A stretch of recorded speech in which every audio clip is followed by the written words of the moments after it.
morning, everyone. I am Associate Professor Tanya Evans, and I have been asked to speak to the NASC about resilience in public history, which is a subject very close to my heart. So I'm based in the Department of History and Archaeology here at Macquarie University, and I am Director of the Centre for Applied History, and I'll talk a little bit about this centre in a little while. As a historian, I trained in Britain, and I specialise in the history of the family in both Britain and Australia from the 18th century through to the present, as well as the topic of public history, which I will be speaking to you about today. I am profoundly committed to the democratisation of historical knowledge, collaborative research practices, and the co-creation of knowledge with diverse communities. And now my scholarship, my research is focused on charting the impact of collaborative and community history projects with colleagues around the world. And I'm involved with a few research networks that I hope that you might become interested in yourselves. The Historians Collaborate Network that is based in the UK, and an Arts and Humanities Research Council funded network that is shared between colleagues, scholars in both Britain and Australia. And this network is called Inheriting the Family. So what is public history? This is a question that I get asked quite a lot. Public history explores the production and consumption of history outside of universities. It's really focused upon the ways in which history works in everyday life. And there's a National Council for Public History based in the US that was founded in the 1970s, and it defines public history in lots of diverse ways. It involves working with and for diverse communities on the production and consumption of history, as I've said, outside of universities, and includes history on television, on film, in museums, family history, which is my area of expertise, local and community history, commissioned history, working as a consultant, on games, on historical games, reenactment, cultural tourism, heritage, the political uses of history, as well as history and policy, and involves archaeology as well, which is a subject, of course, close to your hearts. That said, the definition of public history or applied history is contested. It varies in different national contexts, and people often make a distinction between applied and public history that I could talk to you lots about, but we don't have time to talk about today. But please get in touch if you want to follow up on any of these topics. So public history has a really long genealogy and has become, for a long time, the distinction between amateur historians and professional historians was increasingly distinguished in the 19th century as history and archaeology became professionalized as disciplines within the tertiary context within universities. And what happened was that the kind of local and community history that had thrived for centuries, often undertaken by women and diverse community members, this form of the production of knowledge was increasingly marginalized as history became more elitist and professionalized within the university and became profoundly gendered as well. So, lots of those women, local and community historians that had been working as passionate public historians on community histories, on family histories, on historic houses, those kinds of researchers and practitioners of public history were increasingly marginalized from the late 19th century.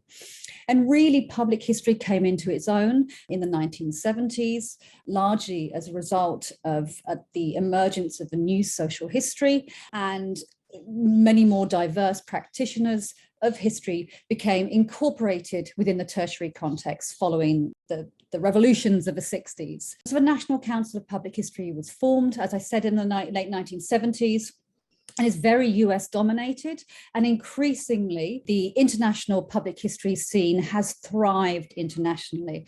And I'm involved with an organization called the International Federation of Public History, and I've sat as a steering committee member since 2017. And here we celebrate, we represent, we try and demonstrate the extraordinary ways in which public history, diverse ways in which public history is being practiced within tertiary contexts, within universities, but also outside of that, in GLAM contexts, galleries, libraries, archives, and museums, but also within community organizations, local family history organizations as well. And since the 70s, there has been a proliferation of university public history programs, first in the US, It comes to emergence in Australia in the 1990s, goes into decline in other national contexts, but is thriving once more, especially in the UK, but also elsewhere in Latin America and in continental Europe.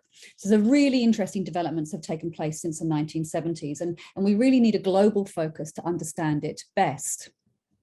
The centre that I direct, the Centre for Applied History, was established in 2016 with lots of wonderful colleagues across the university, within the Faculty of Arts, particularly within media and communications and cultural studies, within social sciences, ancient history, of course, and archaeology, but also with colleagues in the Macquarie Business School, as well as education and the wonderful Macquarie History Museum.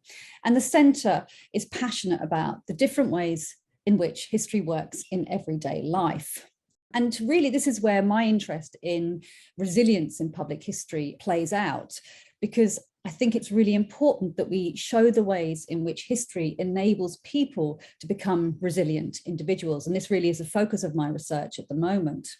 So for decades, I've been interested in family history as a phenomenon that has sort of taken over the world, really since the 1970s.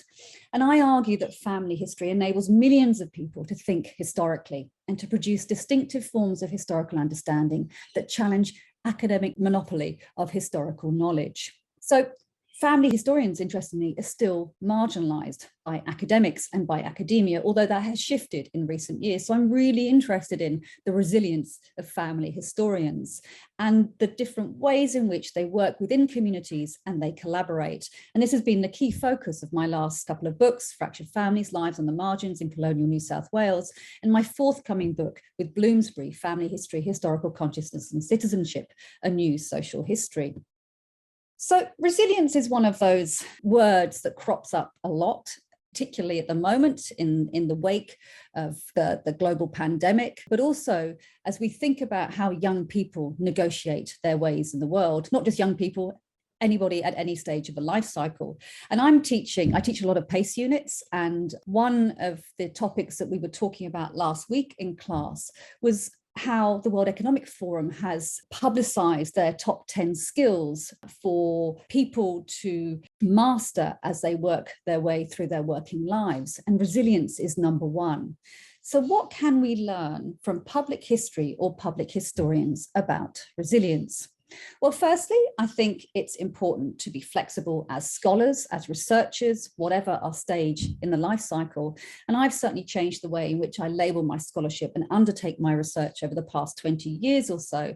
So shifting according to how I have become increasingly interested in different historical questions and different research questions throughout my career. So focusing on as a historian of the family, but then becoming a public historian later in life, as I've really thought long and hard about the politics of history making, which is what I want to focus on as I work towards, the last decade, 2 decades of my career. But I also think it's really important to make clear how important history is for lifelong learning, not just for school students and for undergraduates or postgraduates, but how important history is to negotiate all of our lives, no matter our disciplinary background or our educational background.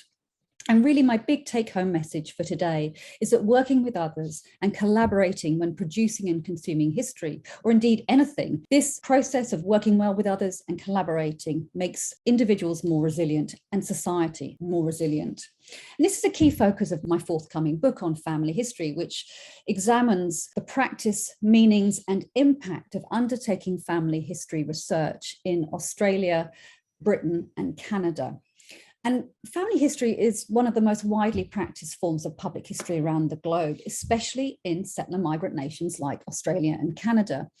It empowers millions of researchers, linking the past to the present in powerful ways, transforming individuals' understandings of themselves and the world. And this is really powerful. And this book examines the practice, meanings, and impact of undertaking family history research for individuals as well as society more broadly.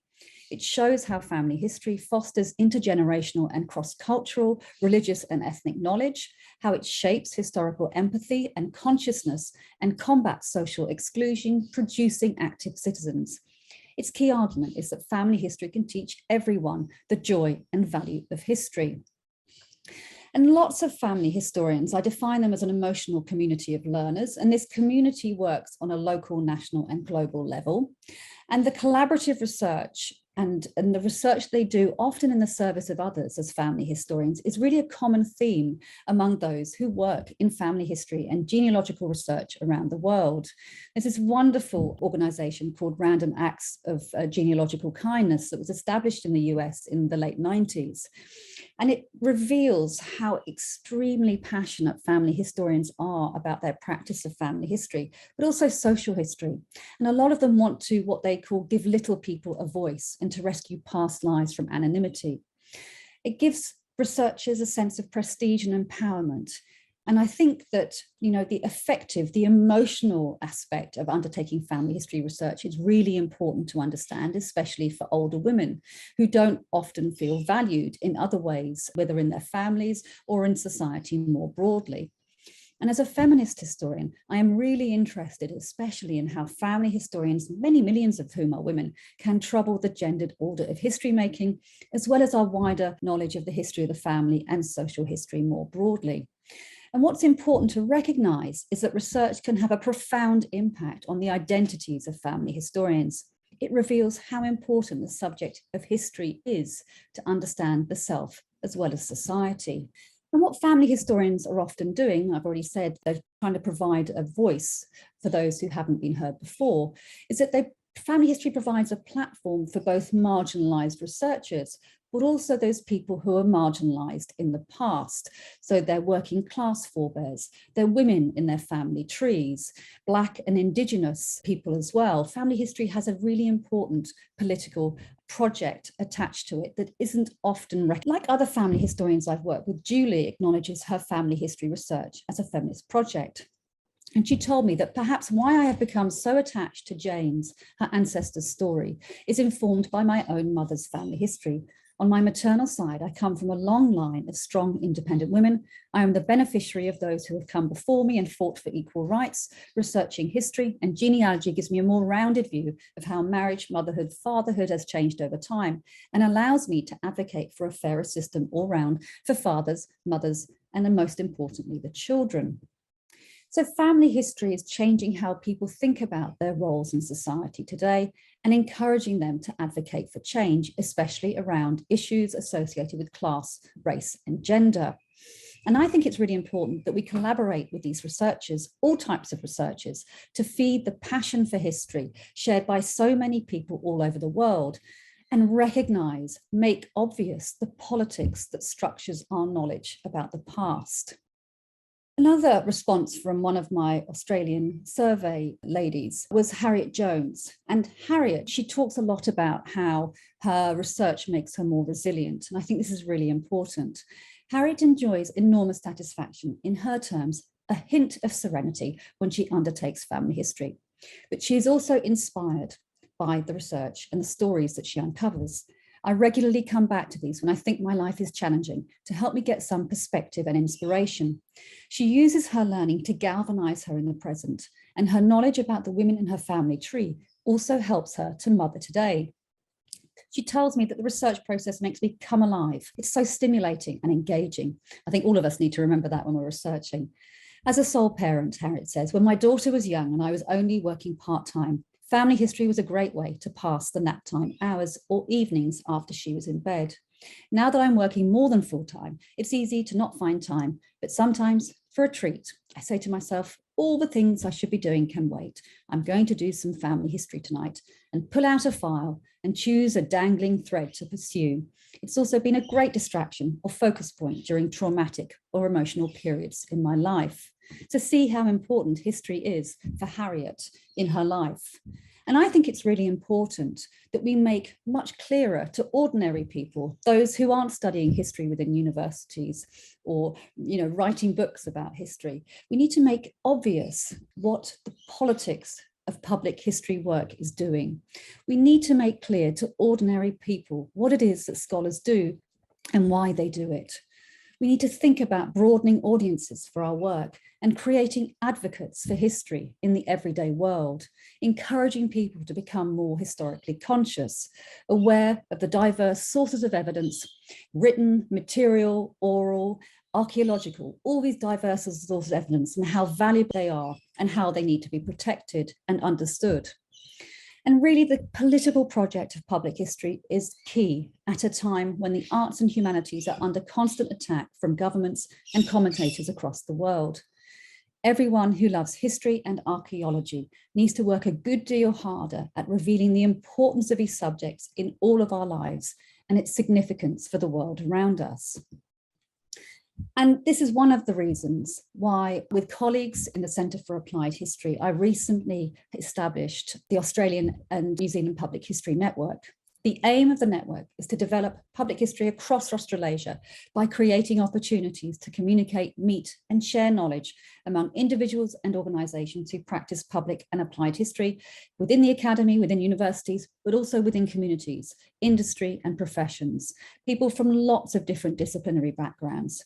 We really want to promote teaching, research, and engagements between these diverse communities and encourage everyone to understand the value and significance of history in our everyday lives for us as individuals, but also for society more broadly. I hope you can join with me in that project, and please get in touch if you would like to join. Thank you very much. It was lovely speaking with you.